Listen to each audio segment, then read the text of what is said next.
আসসালামু আলাইকুম সবাইকে। সবাই কেমন আছেন? আশা করি ভালো আছেন। আমি কাজাকিস্তান আলমাটি সিটি থেকে। আপনারা যারা নতুন কাজাকিস্তান আসতে চান তাদের সম্পর্কে কিছু কথা বলতে চাই আজ। আসলে আমি কোনো বড় ইউটিউবার না। আমি সাধারণভাবেই ভিডিও করি। ভিডিও করে তথ্য দেওয়ার চেষ্টা করি আপনাদের নতুনদেরকে যারা নতুন আসতে চান। আসলে নতুন যারা কাজাকিস্তান আসবেন খুব সাবধানতা অবলম্বন করবেন। কারণ কাজাকিস্তান এমন একটা দালাল চক্র কাজ করে যেখানে আপনার লাইফ একবারে ড্যামেজ করে দিবে।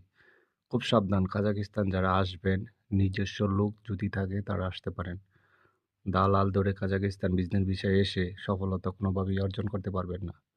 কারণ কাজাকিস্তান এমন একটা সিটি, এখানে আপনি টয়লেট করতে গেলেও দালালকে টাকা দিতে হয়। মানে খুব ভয়াবহ অবস্থা। আসলেই অনেক ইউটিউবার আছে আপনার ভিডিও বানায় নিজে স্বার্থের জন্যে, কি বলে, মানুষকে বিভ্রান্তির চেষ্টা করে। আর আমি যা বলি রিয়েল, আমার কোনো আপনার ওই পূর্ববর্তী এক্সপিরিয়েন্স নাই, সাধারণভাবেই কথা বলি।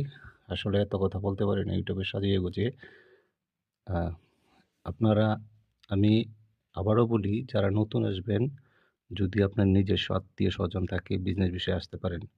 বিজনেস ভিসায় কনভার্ট হয় না কাজাকিস্তান বর্তমানে। অতএব যারা আসবেন খুব সাবধানভাবে আসবেন। কাজাকিস্তান প্রতিটা ক্ষেত্রে সিন্ডিকেট কাজ করে, যেহেতু এখানে বাংলাদেশ কোনো এম্বাসি নাই। সেক্ষেত্রে আপনারা এখানে আসলে ভোগান্তি পোহাতে হবে। Number one. নাম্বার টু হলো, আপনার কাজের ব্যবস্থা করে দিবে যে কোনো দালাল বা সিস্টেম করে কাজ নিয়ে দিবে এখানে। কিন্তু কাজ আপনাকে যেটা দিবে সেটাই করতে হবে। হয়তো বা 10 ঘন্টা, 12 ঘন্টা, 14 ঘন্টা, 15 ঘন্টা, এটা কোনো সিস্টেম নাই ডিউটির। আপনাকে এরকম ডিউটি করতে হবে। লিগ্যালিটি এখানে কোনোভাবেই পাবেন না আপনি।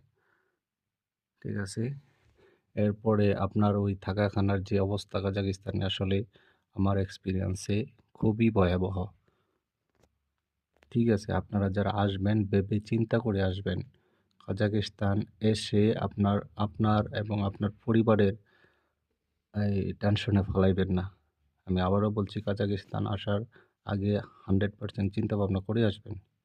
ঠিক আছে? ভালো থাকবেন সবাই। আজকে এই পর্যন্ত ভিডিওটা। পরবর্তী অন্য কোনো ভিডিওতে আবার কথা হবে ইনশাআল্লাহ। আল্লাহ হাফেজ। সালামু আলাইকুম।